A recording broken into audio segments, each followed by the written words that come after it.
I slammed my phone down on the kitchen counter, the screen lighting up with yet another unread message from Max. Dude, where are you? We had plans. My heart twisted, but I ignored it, just like I'd been doing for the past 2 days. It started as a stupid bet with myself. Could I really go 3 full days without talking to my best friend, the guy who'd been my shadow since freshman year of college? We met at UCLA, both wide-eyed kids from small towns chasing big dreams in Los Angeles. Max was from a conservative family in Texas, the kind that went to church every Sunday and expected him to marry a nice girl someday. Me? I'm Jake, from a liberal bubble in Seattle, where my parents had rainbow flags in the yard and asked about my dating life without batting an eye. Max and I clicked instantly over late-night study sessions and shared hatred for our econ professor. He was the outgoing one, always dragging me to parties, while I was the quiet observer, content to watch him light up the room. But lately, things had shifted. Subtle at first, a lingering glance during movie nights, his hand brushing mine a second too long when passing the popcorn.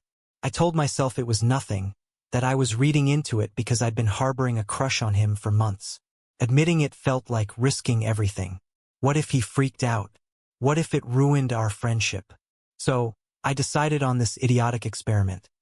Ignore him for 3 days, see if the feelings faded, prove to myself it was just a phase. Day 1 was easy. I skipped our usual coffee run, claiming a headache in a quick text before going radio silent. Max blew up my phone with memes and questions, but I powered through, burying myself in work at the graphic design firm downtown. By evening, guilt gnawed at me.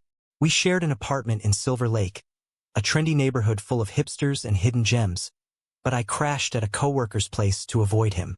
Lying on her lumpy couch, I scrolled through old photos of us. Hiking in Griffith Park, goofing off at the beach. Why was I doing this? Day 2 hit harder. Max's messages turned worried. Jake, seriously, you okay? Did I do something? I almost caved, my thumb hovering over the reply button. Instead, I threw myself into a freelance project, designing logos until my eyes blurred. LA buzzed around me. The palm trees swaying in the breeze, traffic humming on Sunset Boulevard. But inside, I felt isolated. Friends noticed. Our mutual buddy Sarah texted me, "What's up with you and Max? He's acting weird." I brushed her off, but the seed of doubt grew. Was this fair to him? He didn't know about my feelings, the way my pulse raced when he smiled. That night, I wandered the city alone, ending up at our favorite bar in Echo Park. The place was packed with couples and groups, laughter echoing off the walls. I nursed a beer, staring at the stool where Max usually sat, cracking jokes. A guy approached me, tall, charming, with a flirtatious grin. We chatted, and for a moment, I considered distracting myself. But as he leaned in, all I could think was how wrong it felt without Max. I excused myself and left, the cool night air slapping sense into me. This ignore game wasn't clarifying anything. It was amplifying the ache. By morning of day 3, regret flooded in. Max's last message read, "If you're mad, just say it. Don't ghost me like this." Ghosting, that's what it was, wasn't it? Cruel and immature. I paced my temporary hideout, debating ending the experiment early. But stubbornness won. I had to see it through. Work dragged, my boss commenting on my distraction. "Everything all right at home?" she asked. I nodded, but inside, turmoil brewed. What if Max thought I hated him?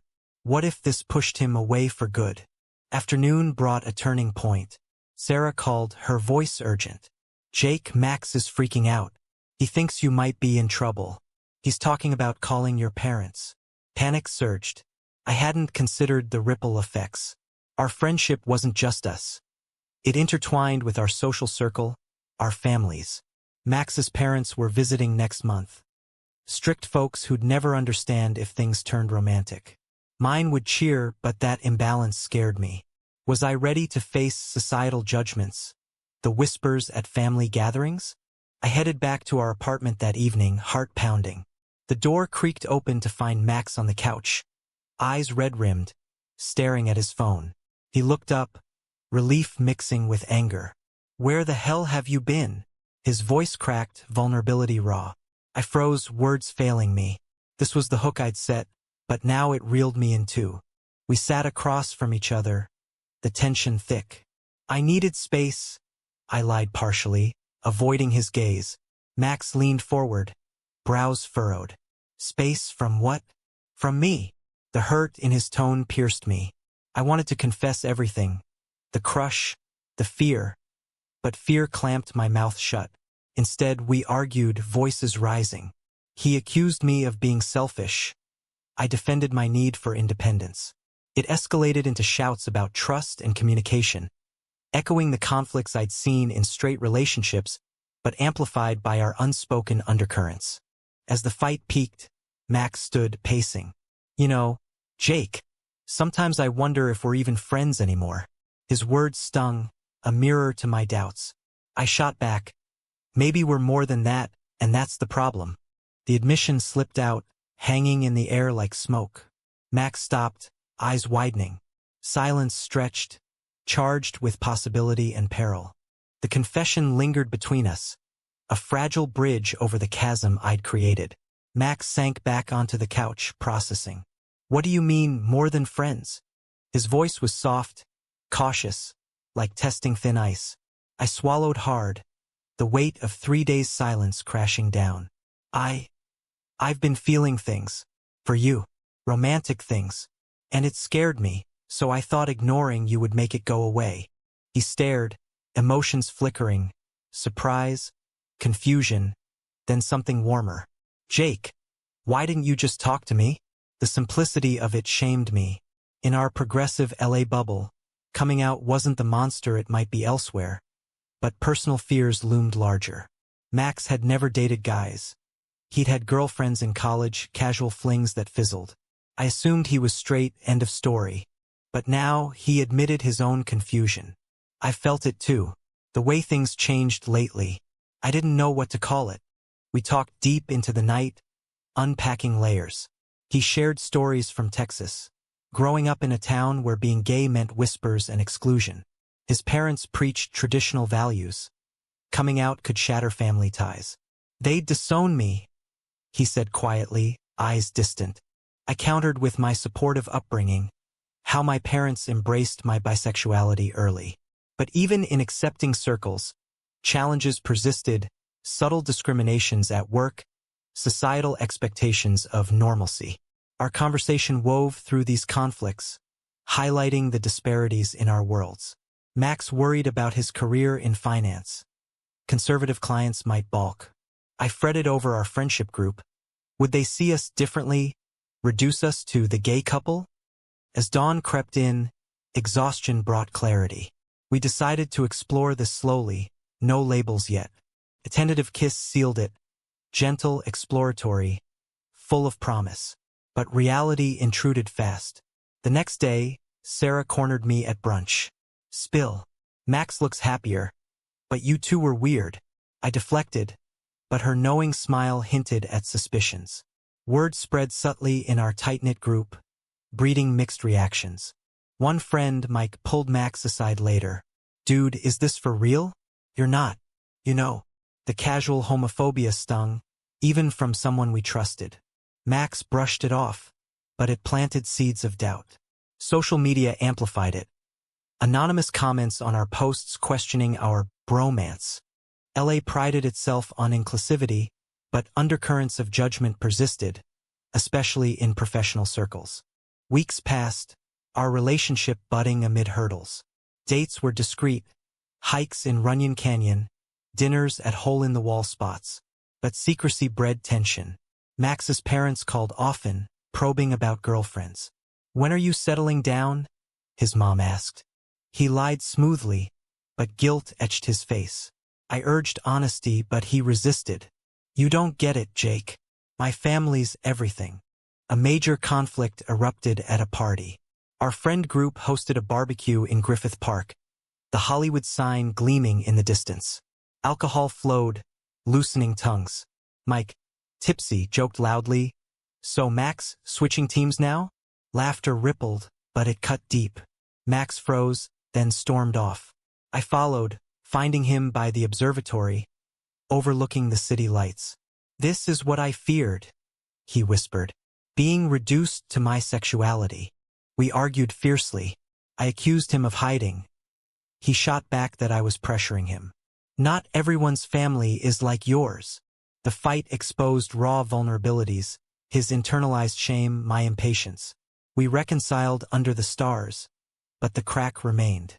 Work added pressure. My boss praised a project, but a client meeting revealed biases. "Keep it professional," she warned subtly after seeing a photo of us on my desk. Max faced worse. A promotion hinged on fitting the company image. He confided in me, torn between ambition and authenticity. Family visits loomed. Max's parents arrived from Texas, staying at our apartment. We played straight, separate rooms, no touches. His dad grilled me about my girlfriend, assuming heteronormativity. The charade exhausted us. One night, after they left for dinner without us, Max broke down. "I can't keep lying." Tears streamed as he admitted the toll. I held him, promising support, but doubt crept in. Was this sustainable? Society's expectations weighed heavy, from marriage laws to everyday prejudices. Friends divided. Some championed us, others distanced. Sarah became our ally, defending against snide remarks. A controversial twist came via social media. An old college photo of us resurfaced, captioned mockingly by a distant acquaintance. "When bros become more," comments exploded. Supportive hearts mixed with hateful slurs. Max wanted to ignore it. I pushed to respond publicly. "Own it," I said. He hesitated, fearing backlash reaching his family. The debate raged between us. "You're asking me to risk everything," he yelled. I countered, "Hiding is killing us." Emotions peaked, choices crystallizing. In the end, Max posted a subtle affirmation. A photo of our hands linked. No caption. Likes poured in, but so did threats. His phone rang, his sister, warning their parents, saw it. Chaos ensued. His dad called, furious. "This a joke?" Max defended us shakily, voice breaking. The line went dead, silence deafening. We sat in shock, the weight of societal rejection crashing down. The fallout from Max's post rippled like aftershocks. His parents cut contact. His mom texting a curt, "We need time." Max crumpled, guilt and grief intertwining. "I should have waited," he murmured, head in hands. I reassured him, but inwardly questioned if pushing him was selfish. Our relationship, once a private bloom, now faced public scrutiny. Friends rallied unevenly. Sarah organized a support dinner, where allies toasted our bravery. But Mike ghosted the group chat, his absence speaking volumes. Whispers at work intensified. Max's boss called him in, citing distractions. "Focus on the job," he warned, implying the post affected perceptions. Discrimination loomed, subtle yet insidious, in a city like LA, where progress masked underlying biases. We navigated therapy together, a counselor in West Hollywood helping unpack traumas. Max explored his bisexuality, realizing attractions he'd suppressed. Sessions revealed his Texas upbringing scars, bullying for soft traits, parental expectations stifling self-expression. I shared my own insecurities, fearing abandonment from past relationships.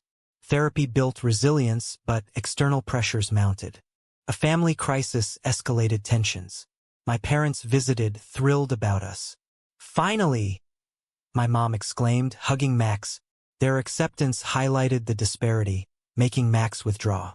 "It's easy for you," he said bitterly one night. Argument flared, me defending openness, him resenting the privilege. Not everyone has a safety net. The fight ended in tears, reconciliation tentative. Social conflicts broadened. At a pride event in downtown LA, we marched hand in hand, rainbow flags waving. Empowerment surged, but counter-protesters shouted slurs, a reminder of ongoing battles. A stone whizzed past, missing us narrowly. Max panicked, pulling me away. "This is dangerous," he whispered. I insisted on staying, but doubt seeded. Was love worth the risk? Professional hurdles peaked. Max lost a key client, citing personal differences. He suspected homophobia, but proof eluded. Job hunting began discreetly, resumes omitting personal details. I faced microaggressions too, a colleague's joke about gay agendas. Reporting it led to awkward HR meetings, straining office dynamics. Amid strife, tender moments anchored us. Picnics in Elysian Park, sharing dreams under oak trees. Max opened up about future visions, marriage, kids, once unthinkable. But societal barriers loomed. Adoption biases, legal protections varying by state. We debated moving to a more accepting area, like San Francisco, but roots in LA held firm. A controversial decision arose when Max's sister reached out secretly. "Mom and Dad are struggling, but I support you." She urged reconciliation, but on their terms, downplay the relationship. Max agonized, torn between family and authenticity. "Maybe tone it down," he suggested. I recoiled. "That's erasing us." Debate intensified, choices fracturing bonds. He chose a middle path, visit Texas alone, gauge reactions. I agreed reluctantly, anxiety gnawing during his absence. Calls were strained. He described tense dinners, parents avoiding the topic. A breakthrough came. His mom admitted fears, rooted in her own unexamined biases. "I don't understand, but I love you." Tears flowed on both ends. Returning, Max seemed lighter but changed. "They want to meet you as a friend." The compromise stung, implying denial. I pushed back. "I'm your partner." Conflict reignited, voices echoing in our apartment. Emotions boiled, love clashing with pragmatism. Broader societal issues intruded. News of anti-LGBT legislation in other states fueled paranoia. What if it spreads here? Max worried. We volunteered at a local center, aiding queer youth facing homelessness. Stories mirroring potential futures if families rejected them. It grounded us, but highlighted stakes. Personal growth emerged. Max started a blog anonymously, sharing experiences. Feedback poured in, support from strangers, but trolls too. One message pierced, "You're brave, but careful, family first." It echoed his internal war. Our relationship deepened through trials, intimacy built on vulnerability. Yet cracks widened. A night out ended in disaster when a drunk stranger harassed us at a bar. "Fags," he slurred. Max shoved him, escalating to a brawl. Police arrived, biases evident in questioning. We escaped charges, but trauma lingered. Therapy delved deeper. "You're both navigating different paces," the counselor noted. Max admitted resentment. I confessed control issues. Progress was slow but essential. Climax built with Max's job offer in New York, progressive firm, better pay. "A fresh start," he said excitedly, but it meant uprooting. I hesitated, tied to LA's creative scene. Debate ensued. Move together or long distance? Choices loomed, testing commitment. The New York offer hung like a sword, forcing decisions. Max paced our living room, prospectus in hand. This could change everything. Better environment. Away from judgments here. I nodded, but LA was home. My job, friends, the sun-soaked streets. "What about us?" I asked. He assured, "We go together." But doubt nagged. Was this escape or avoidance? Packing hypothetical boxes stirred emotions. Sarah threw a maybe farewell party, bittersweet toasts masking uncertainties. Mike reappeared, apologetic. I was an ass. Happy for you guys. Reconciliation mended some wounds, but scars remained. Family dynamics shifted. Max's parents called sporadically, conversations tiptoeing around us. His dad grumbled about lifestyles, but didn't disown. Progress, albeit glacial. My parents offered financial help for the move, enthusiasm contrasting sharply. Max envied it quietly, fueling minor spats. Societal controversies amplified. A Supreme Court ruling on LGBT rights made headlines. Protections upheld, but dissents warned of reversals. We watched news together, hands clasped. "We're lucky in California," I said. Max countered. "But New York's safer." The move debate intensified, pros and cons listed on napkins. Personal conflicts peaked during a visit to Texas. Max insisted I join. As my friend, I refused initially, hurt by the label. Compromise. Attend neutrally. The flight was tense, silence heavy. Landing in Dallas, humidity hit like reality. His parents' home was quintessential suburbia. Manicured lawn, Bible on the coffee table. Dinner was awkward. His mom asked about my work, avoiding personal probes. Dad eyed us suspiciously. Post-meal, Max came out fully, voice steady. Jake's my boyfriend. Silence exploded into chaos. Dad yelled about sin. Mom wept. Max stood firm. This is who I am. We left early, hotel room charged with aftermath. On the flight back, Max sobbed. Was it worth it? I held him, affirming yes, but internally, questioned if forcing confrontation helped. Back in LA, he threw himself into move preparations, perhaps distracting from pain. Friends' reactions varied. Some envied the adventure. Others lamented our departure. A goodbye hike in the Hollywood Hills brought closure. Group photos, promises to visit. Professional ties severed cleanly. I resigned, freelancing remotely. Max accepted the offer, excitement bubbling. Packing days blurred. Boxes of memories. Debates over keepsakes.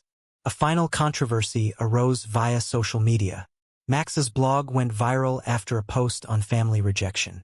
Media outlets reached out. He did an anonymous interview. Praise flowed, but so did backlash. Threats from conservatives, accusations of agenda pushing. His parents learned, calling furious. You're embarrassing us. The strain nearly broke us. Maybe pause the relationship, Max suggested in despair. I recoiled. No, we fight together. Emotional showdown ensued. Tears and truths. We recommitted, stronger. Moving day dawned sunny. Truck loaded, we drove east. LA fading in the rearview. Cross-country journey symbolized transition. Deserts, mountains, heart-to-hearts.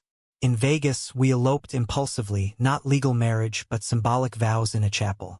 Rings exchanged, promises whispered. New York welcomed with bustle. Brooklyn apartment, diverse neighborhood. Max thrived at work. I built a client base. But adjustments challenged, harsh winters, anonymity lost in crowds. Social integration varied. New friends embraced us. Others questioned dynamics. A dinner party sparked debate when a guest argued, gay couples face less discrimination now. Max countered with stories, igniting discussion. Family mended slowly. Max's sister visited, bridge building. Parents softened via emails, curiosity piquing. Yet, happiness wasn't unblemished. News of hate crimes reminded vigilance. We volunteered at NYC's LGBT Center, giving back. Reflecting, our journey from ignorance to embrace wove through conflicts. Societal, familial, internal. Choices defined us, emotions raw. Settling in New York brought fresh rhythms. Subway commutes, Central Park strolls. Max's job demanded long hours, but fulfillment shone in his eyes. I freelanced from coffee shops, creativity flowing amid skyscrapers. Our relationship stabilized, routines nurturing intimacy, cooking dinners, weekend getaways to the Hamptons. But echoes of past conflicts lingered. A family reunion in Texas loomed. Max's parents invited cautiously. Bring Jake, they said, a tentative olive branch. We accepted warily, packing for the trip. Arrival stirred nerves. Same house, but atmosphere shifted. Dad greeted stiffly. Mom hugged warmly. Conversations skirted edges, focusing on neutral topics like weather and careers. Over barbecue, tensions surfaced. Dad asked bluntly, "So, this is permanent?" Max nodded firmly. Debate ensued, scriptural references clashing with personal stories. Mom shared her journey, attending a support group for parents of LGBT kids. It's hard, but I'm trying. Progress felt fragile but real. Back in NYC, we celebrated milestones. Our first anniversary, dinner at a rooftop restaurant toasting resilience. Friends from LA visited, bridging coasts. Sarah announced her engagement, crediting our courage for her own openness. Professional growth flourished. Max earned a promotion, crediting authenticity for better performance. I landed a major contract, designing for a queer-owned brand. Success tempered by reminders, office policies on inclusivity debated nationally. Broader societal shifts influenced us. Elections brought anxiety. Policies on equality hung in balance. We canvassed, advocating for rights. A rally in Washington Square Park united us with thousands, chants echoing solidarity. Personal evolution continued. Max published a book anonymously, compiling blog entries into a memoir. Reviews praised raw honesty, sparking discussions on coming out in conservative families. Royalties funded therapy, sustaining mental health. Conflicts weren't eradicated.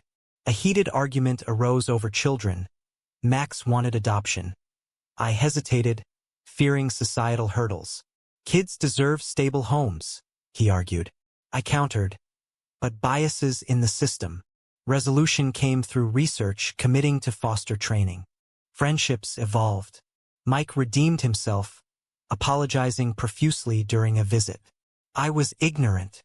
Forgiveness mended, but boundaries set. As years blurred, our story became one of quiet triumph. LA's chaos faded into fond memories. New York's energy fueled us. We married legally in a small ceremony, families attending, Max's parents present, if reserved. Vows exchanged amid tears, promising eternal support. Yet, controversies persisted. Media spotlight on our book led to interviews. Max went public. Backlash followed, online harassment, doxing attempts. We fortified privacy, but it tested resolve. Reflecting on that initial 3-day ignore, it seemed a catalyst, foolish yet pivotal. It forced confrontations, unveiling truths. Emotions guided choices, from fear to love. In the end, our path highlighted societal divides, acceptance varying by zip code, family circumstance. We thrived, but at what cost? Was ignoring Max the right way to confront my feelings, true or false?